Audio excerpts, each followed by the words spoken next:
Olá, muito bom dia, bom domingo para você que nos acompanha. EBD da Quinta Igreja Presbiteriana de Uberlândia, e é um privilégio estar com você nesse momento. Muito obrigado por acompanhar as aulas. Meu nome é Tafarel, sou seminarista aqui na igreja, estou no último ano do seminário. Para a glória de Deus, me formo no final do ano e é um privilégio, um prazer muito grande estar aqui participando desse momento tão bom, tão gostoso. Que seja um momento leve, alegre, divertido entre a gente, que possamos aprender do Senhor, que o Senhor fale ao meu coração, ao seu coração, e que Ele seja glorificado. É um tempo de aprendizado, que desfrutemos esse tempo e que aprendamos do Senhor e vivamos de forma coerente. Porque o que nós vamos falar hoje é justamente sobre religiosidade incoerente.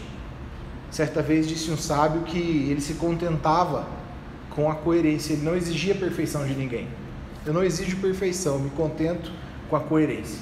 Que nós possamos viver de maneira coerente e que aprendamos nesse momento sobre coerência. Que possamos viver a maneira que as Escrituras nos ensinam, de acordo com os ensinos de Jesus, com a palavra de Deus. Antes de mais nada, eu gostaria de fazer uma oração com você. Deus, em nome de Jesus, que o Senhor abençoe as nossas vidas, abençoe, Senhor, os meus irmãos que nessa manhã se levantaram para assistir essa aula agora de manhã, as pessoas que também vão acessar no período da tarde, à noite ou durante a semana. Deus, que o Senhor nos abençoe, que seja um momento onde o Senhor seja glorificado através das nossas vidas.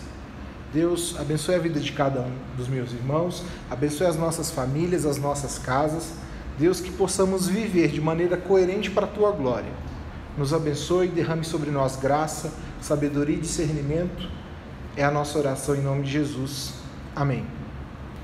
Eu me sinto muito honrado e para mim é um privilégio estarmos juntos aqui. Agradeço o presbítero Cristiano de maneira especial pelo convite. Eu sei que vocês já tiveram alguns outros professores dando aula aqui. São professores muito capacitados. Espero estar à altura deles também nesse momento e que a gente possa aprender juntos nessa manhã.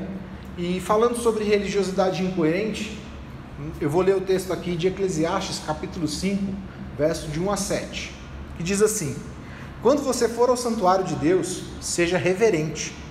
Quem se aproxima para ouvir é melhor do que os tolos que oferecem sacrifícios sem saber que estão agindo mal.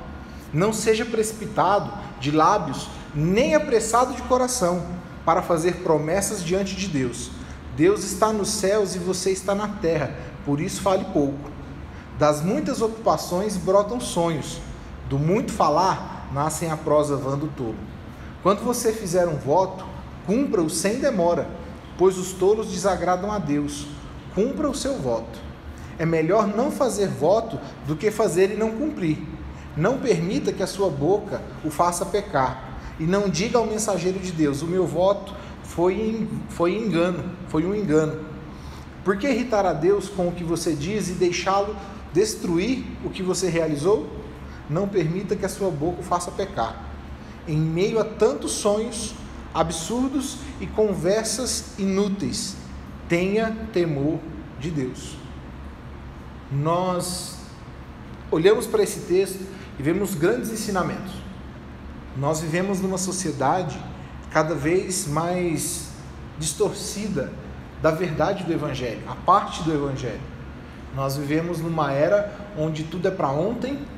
A minha geração, algum tempo atrás, foi chamada da geração micro-ondas, que a gente não sabia esperar. Colocava um prato de comida, 30 segundos, a gente já estava batendo o pé lá, esperando aquilo acontecer, e naquela angústia de 30 segundos. Nós não sabemos esperar. Eu me lembro de um pregador uma vez, que ele subiu ao púlpito para pregar, e ao abrir a sua Bíblia, ele pegou o microfone, trouxe o microfone próximo à boca e ficou parado, calado, durante 1 minuto. E naquele 1 minuto de silêncio, a igreja inteira já estava em agonia. Alguns pensando que ele esqueceu o que ele ia falar, alguns achando que ele não sabia o que falar, que ele não tinha preparado nada, outros nem perceberam porque estavam conversando. E ao final de 1 minuto, ele disse: olha, eu fiquei 1 minuto calado e pude perceber a aflição de vocês. Hoje nós vamos falar sobre os 400 anos de silêncio de Deus, ou quando Deus não responde a sua oração, quando Ele responde com silêncio, ou quando Ele fala não, quando você quer que Ele diga sim. Nós vamos falar sobre o silêncio. E a igreja então ficou espantada com a atitude dele. Imagine se eu chegar aqui e ficar parado, calado e não dizer nada para vocês. Eu creio que vocês terão a mesma sensação que esse povo teve, de ficar, poxa, será que ele esqueceu alguma coisa? Mas o silêncio nos incomoda, porque nós somos imediatistas, nós queremos tudo para hoje, para ontem, para a semana passada. Muitas pessoas hoje, elas, ao mandarem uma mensagem de WhatsApp, se você não responde em 2, 3 minutos, ela já fica chateada com você, já fala que você não responde o WhatsApp, que você demora, para que você tem telefone se você não olha o celular? As pessoas cada vez mais imediatistas estão cada vez mais incoerentes, tendo uma religiosidade incoerente. Essas pessoas, elas têm a fé customizada. Infelizmente, essa característica de customização da fé, ela marca essa geração. Nós percebemos hoje que a ideia de customização ela é muito bem aceita. Por exemplo, vários jogadores de futebol têm o nome da esposa, dos filhos ou do próprio jogador na chuteira. Casas são customizadas, igrejas são customizadas, carros são customizados. Tudo para deixar a sua marca pessoal. Porém, a nossa fé, ela não deve ser assim. Até porque a comunidade de fé, a experiência religiosa, ela não é vivida de maneira individual. Ela deve ser vivida na perspectiva de comunidade. Nós devemos entender que é importante que nós tenhamos esse senso.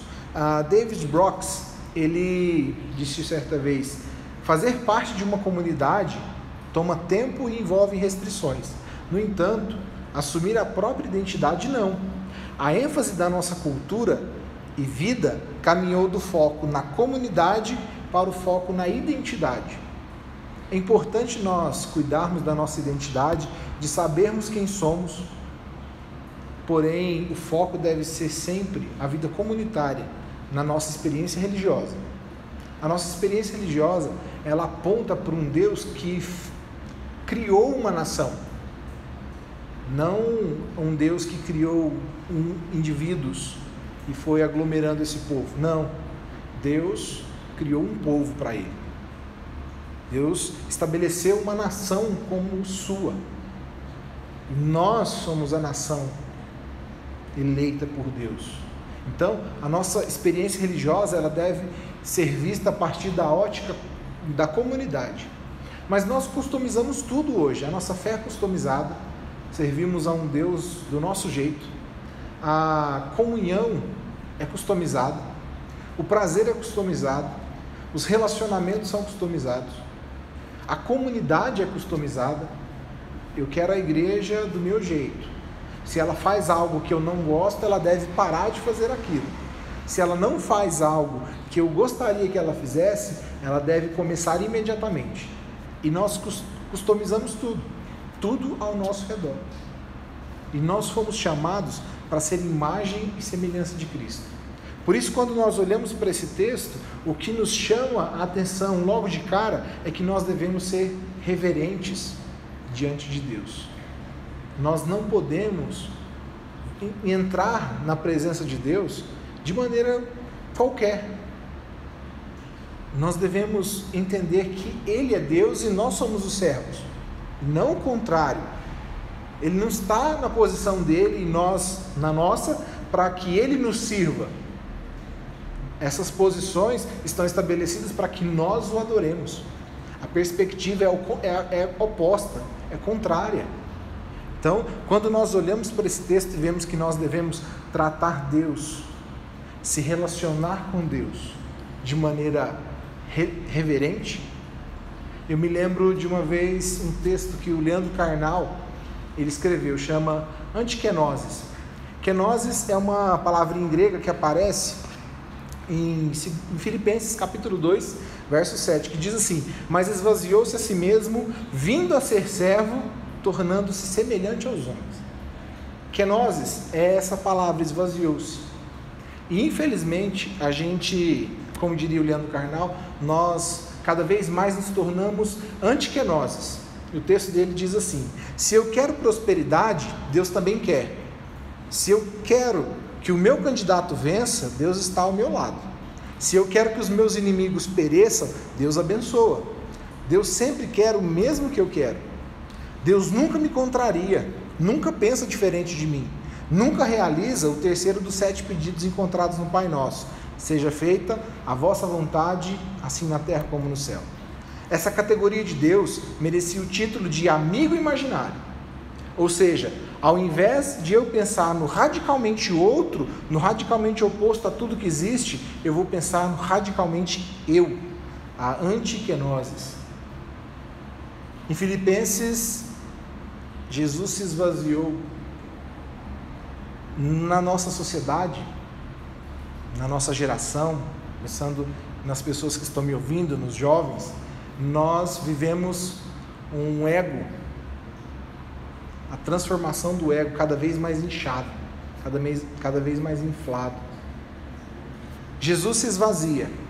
As pessoas hoje, elas olham para um Deus que não é mais o nosso Deus, que serve ao povo, que cuida do povo, que abençoa o povo. Agora, nós transformamos Deus, a nossa relação não é mais nós, agora é eu e Deus. Agora somos só nós dois, Deus, eu e você. Aí a gente chama Deus de você, nada contra você chamar Deus de você, você pode chamar Deus da maneira como você bem entender, isso vai da sua relação e da sua intimidade com o Senhor. Porém, nós transformamos o que era para ser nosso em meu. O cantor Mauro Henrique, ele fez uma música muito interessante chamada Herege.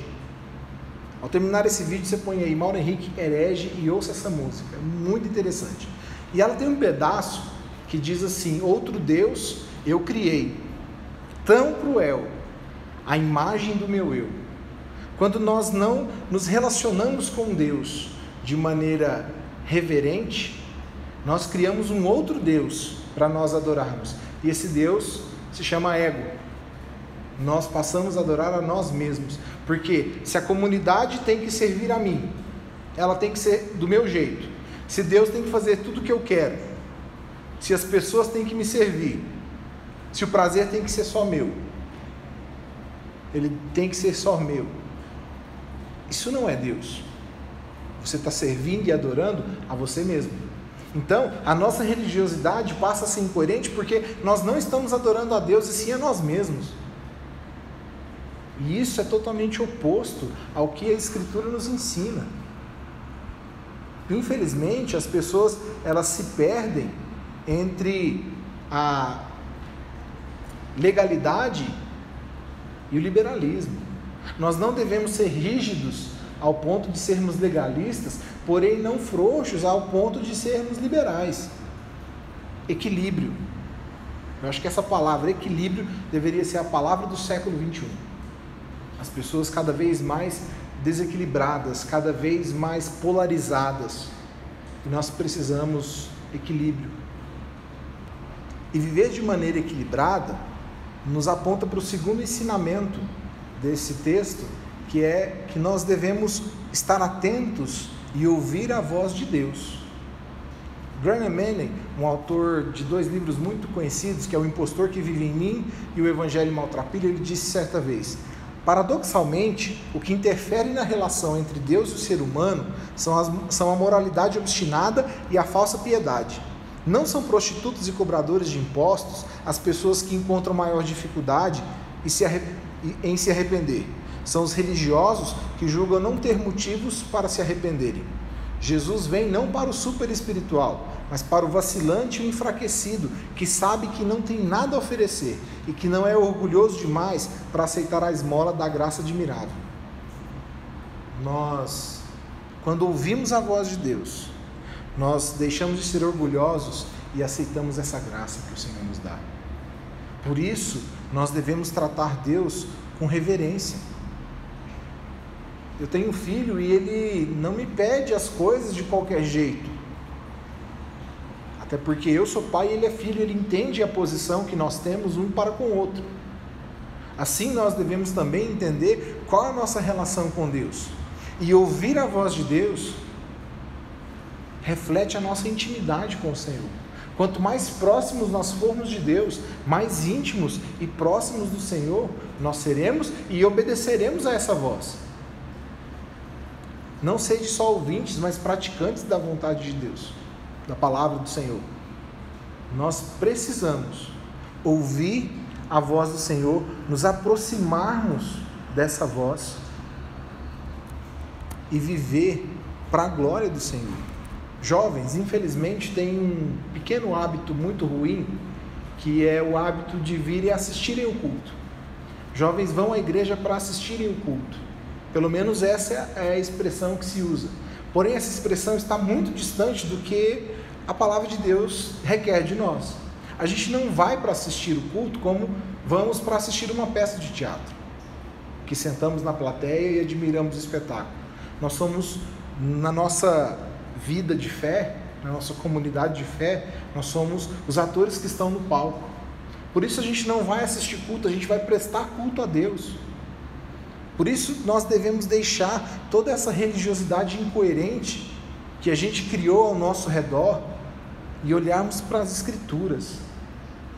As Escrituras é que devem nortear aquilo que nós fazemos. Igreja não é um point cristão. Eu vou na igreja para ver os meus amigos, conversar. Tudo isso é muito bom, tudo isso é válido, faz parte da comunidade, da experiência cristã, porém não é o foco, não é o centro. Assim como um pastor que vai pregar, ele não tem que pregar sobre ele, sobre as suas experiências. O sermão dele, o culto inteiro, deve ser cristocêntrico, isso é, Cristo no centro, tudo girar em torno de Cristo, tudo para a glória de Cristo, tudo por meio de Cristo. Se não for assim, nós não estamos prestando culto. A gente está num clube social, onde algumas pessoas pagam mensalidade para estar e vive de qualquer jeito. Nós fomos chamados para estar atentos à voz de Deus e, ao ouvir essa voz, colocar em prática aquilo que é ensinado, porque nós não fomos chamados para sermos só ouvintes, mas praticantes de toda a palavra de Deus. Eu e você fomos chamados para limpar os nossos ouvidos, ouvir o que o Senhor tem dito e colocar em prática nas nossas vidas, porque é assim que nós vamos agradar a Deus. John Piper disse uma vez: o cristianismo sem Cristo é deísta, visto que não é mais Deus quem governa as coisas, e sim o homem. Um cristianismo sem Cristo é moralista, visto que existe o imperativo, faça mais, esforce-se mais. E o cristianismo sem Cristo é terapêutico, visto que não há pecado nem culpa a serem perdoados por Deus, mas apenas os pesos e sentimentos de culpa, por não corresponder às expectativas de si mesmo ou de outros seres humanos. A nossa comunidade de fé, a nossa experiência de fé, ela deve romper com as barreiras da incoerência. Quando nós olhamos para a vida de Jesus, nós olhamos para alguém que cumpriu toda a lei. Ele não veio revogar a lei, ele cumpriu toda a lei. E nós, na nossa incoerência, ao invés de obedecermos, nós começamos a questionar o porquê disso, o porquê daquilo. E isso é muito, muito, muito ruim, porque nós não vivemos essa verdade.